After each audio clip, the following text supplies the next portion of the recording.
Hello, good morning. Assalamualaikum warahmatullahi wabarakatuh. Selamat pagi anak-anak semua. Semoga kalian semua dalam keadaan sehat ya. Anak-anak, pada hari ini kita akan belajar tentang masa demokrasi parlementer. Apa sih yang akan kita pelajari pada pertemuan kali ini? Ciao, simak baik-baik ya. Pada hari ini kita akan belajar tentang perkembangan politik masa demokrasi parlementer. Tetapi kita akan fokus dulu ke submateri sistem pemerintahan masa demokrasi parlementer. Sudah siap ya untuk belajar hari ini? Mari kita mulai pembelajaran hari ini. Apa sih yang dimaksud dengan demokrasi parlementer itu? Ada yang tahu anak-anak semua? Demokrasi parlementer adalah suatu sistem pengorganisasian suatu negara dengan memberikan tanggung jawab kepada lembaga legislatif untuk membentuk kabinet kerja serta melakukan pemilihan presiden dan wakilnya. Sistem parlementer ini cenderung lebih dekat kepada kekuasaan yang diberikan oleh rakyat. Dan sistem ini disebut juga dengan demokrasi liberal. Masa demokrasi liberal berlangsung mulai tanggal 17 Agustus 1950 sampai dengan 6 Juli 1959. Landasan hukum negara yang digunakan adalah Undang-Undang Dasar Sementara 1950. Pada masa ini ditandai dengan banyaknya partai politik yang selalu berebut pengaruh. Sistem kabinet yang digunakan adalah Zakon Kabinet atau kabinet yang para menterinya berasal dari tokoh ahli tidak melihat latar belakang partai. Berikut adalah nama-nama kabinet pada masa demokrasi parlementer, yaitu yang pertama ada Kabinet Natsir, yang kedua Kabinet Sukiman, yang ketiga Kabinet Wilopo, yang keempat, Kabinet Ali Sastro Amijoyo I. Yang kelima, Kabinet Burhanuddin Harahap. Yang keenam, Kabinet Ali Sastro Amijoyo II. Dan yang terakhir ada Kabinet Juanda. Untuk mempermudah kalian dalam menghafalkan urutan kabinet pada masa demokrasi parlementer, Ibu sudah mempunyai singkatan yang akan membantu kalian untuk mempermudah mengingatnya. Silahkan dihafalkan ya. Untuk selanjutnya, kita bahas satu persatu kabinet pada masa demokrasi parlementer. Kabinet yang pertama adalah Kabinet Natsir. Kabinet Natsir memimpin dari tanggal 6 September 1950 sampai 21 Maret 1951. Kabinet ini merupakan kabinet koalisi yang dipimpin oleh Partai Masyumi dengan pimpinannya Muhammad Natsir. Berikut adalah program-program yang dilakukan pada saat Kabinet Natsir.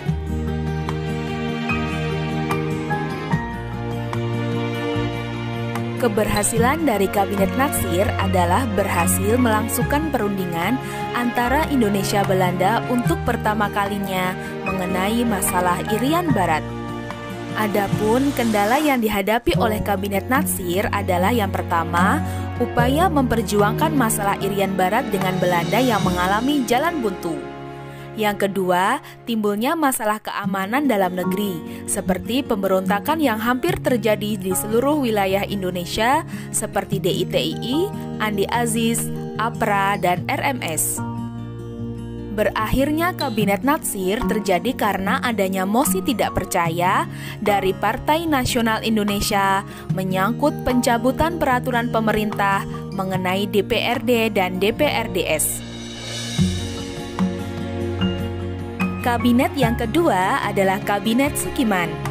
Kabinet Sukiman berkuasa dari tanggal 27 April 1951 sampai 3 April 1952. Kabinet yang dipimpin oleh Sukiman Wiryo Sanjoyo ini merupakan koalisi antara Partai Masyumi dengan Partai Nasional Indonesia. Berikut adalah program-program yang dilakukan pada masa Kabinet Sukiman.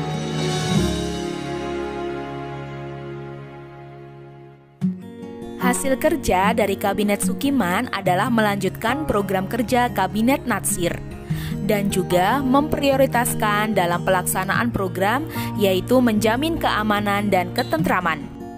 Adapun masalah yang dihadapi pada saat Kabinet Sukiman ini yaitu adanya pertukaran nota keuangan antara Menteri Luar Negeri Indonesia Subarjo dengan Duta Besar Amerika Serikat Merle Kohran mengenai pemberian bantuan ekonomi dan militer dari pemerintah Amerika kepada Indonesia.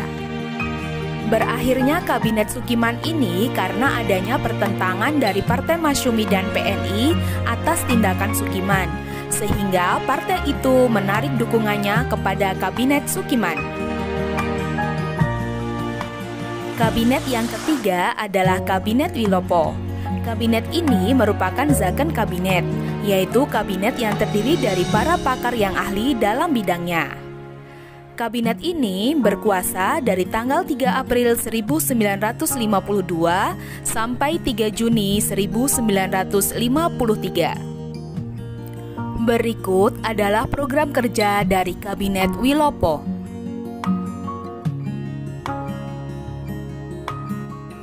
Permasalahan yang dihadapi pada saat Kabinet Wilopo yaitu antara lain adanya krisis ekonomi, terjadinya defisit kas negara, munculnya gerakan separatis dan sikap provinsialisme yang bisa mengancam keutuhan bangsa. Kemudian ada upaya pemerintah untuk menempatkan TNI sebagai alat sipil, dan masalah yang terakhir yaitu munculnya peristiwa Tanjung Morawa. Berakhirnya Kabinet Wilopo terjadi akibat peristiwa Tanjung Morawa, sehingga muncul mosi tidak percaya dari Serikat Tani Indonesia terhadap Kabinet Wilopo. Kabinet yang selanjutnya adalah Kabinet Ali Sastro Amijoyo I. Kabinet yang berkuasa dari tanggal 31 Juli 1953 sampai 12 Agustus 1955 merupakan koalisi antara Partai Nasional Indonesia dengan Partai NU. Berikut adalah program-program yang dilakukan oleh Kabinet Ali Sastro Amijoyo ke-1. Adapun hasil kerja dari Kabinet Ali Sastro Amijoyo I yaitu yang pertama mempersiapkan pemilihan umum untuk memilih anggota parlemen, dan yang kedua menyelenggarakan Konferensi Asia Afrika tahun 1955. Dan kendala yang dihadapi oleh Kabinet Ali Sastro Amijoyo I antara lain menghadapi masalah keamanan di daerah yang belum juga dapat terselesaikan. Kemudian ada peristiwa tanggal 27 Juni 1955 yang menunjukkan adanya kemelut dalam tubuh TNI Angkatan Darat. Kemudian ada keadaan ekonomi yang semakin memburuk, munculnya konflik antara PNI dan NU, dan memudarnya kepercayaan rakyat terhadap pemerintah. Berakhirnya Kabinet Ali Sastro Amijoyo I yaitu karena Partai NU menarik dukungan dan menterinya dari kabinet, sehingga terjadi keretakan dalam Kabinet Ali Sastro Amijoyo I. Kabinet yang kelima adalah Kabinet Burhanuddin Harahap. Kabinet ini berkuasa dari tanggal 12 Agustus 1955 sampai 3 Maret 1956. Berikut adalah program-program yang dilakukan oleh Kabinet Burhanuddin Harahap.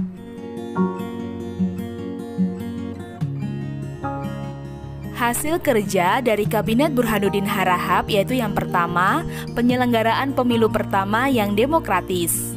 Yang kedua, perjuangan diplomasi menyelesaikan masalah Irian Barat dengan pembubaran Uni Indonesia Belanda. Yang ketiga, pemberantasan korupsi. Yang keempat, terbinanya hubungan antara Angkatan Darat dengan Kabinet Burhanuddin. Dan yang kelima, menyelesaikan masalah peristiwa 27 Juni 1955. Adapun kendala yang dihadapi oleh Kabinet Burhanuddin Harahap yaitu banyaknya mutasi dalam lingkungan pemerintahan yang dianggap menimbulkan ketidaktenangan.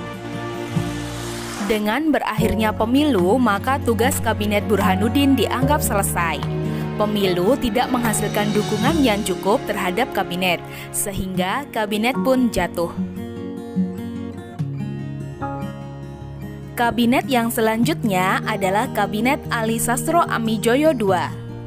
Kabinet yang berkuasa dari tanggal 20 Maret 1956 sampai 4 Maret 1957 merupakan hasil koalisi 3 partai, yaitu Partai Nasional Indonesia, Masyumi, dan NU.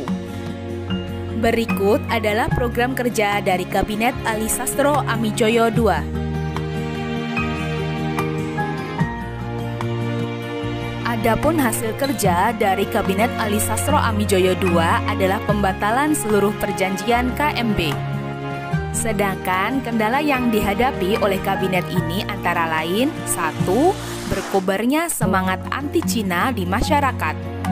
Yang kedua, munculnya pergolakan di daerah yang semakin menguat dan mengarah kepada gerakan separatisme dengan pembentukan Dewan Militer. Yang ketiga, memuncaknya krisis di berbagai daerah. Yang keempat, pembatalan KMB oleh Presiden menimbulkan masalah baru, yaitu mengenai nasib modal pengusaha Belanda di Indonesia. Dan yang terakhir, timbulnya perpecahan antara Masyumi dan PNI. Berakhirnya Kabinet Ali Sastro Amijoyo II ini disebabkan karena mundurnya sejumlah menteri dari Partai Masyumi yang membuat kabinet hasil pemilu 1 ini jatuh dan menyerahkan mandatnya kepada Presiden. Kabinet yang berkuasa dari tanggal 9 April 1957 sampai 5 Juli 1959 merupakan kabinet terakhir pada masa demokrasi parlementer. Kabinet ini bernama Kabinet Juanda. Kabinet ini merupakan zakan kabinet yang dibentuk karena kegagalan konstituante dalam menyusun Undang-Undang Dasar pengganti UUD-S 50 serta terjadinya perebutan kekuasaan antara partai politik. Berikut adalah program kerja dari Kabinet Juanda. Adapun hasil kerja dari kabinet ini antara lain yang pertama, mengatur kembali batas perairan nasional Indonesia melalui deklarasi Juanda. Yang kedua, terbentuknya Dewan Nasional sebagai badan yang bertujuan menampung dan menyalurkan pertumbuhan kekuatan yang ada dalam masyarakat. Yang ketiga, mengadakan musyawarah nasional untuk meredakan pergolakan di berbagai daerah.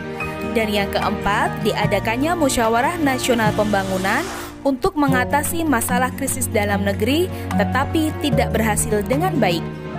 Masalah yang dihadapi oleh kabinet ini antara lain 1. Kegagalan menghadapi pergolakan di daerah, sebab pergolakan di daerah semakin meningkat. Yang kedua, keadaan ekonomi dan keuangan yang semakin buruk, sehingga program pemerintah sulit dilaksanakan. Dan yang ketiga, terjadinya peristiwa Cikini, yaitu peristiwa percobaan pembunuhan terhadap Presiden Soekarno di depan perguruan Cikini.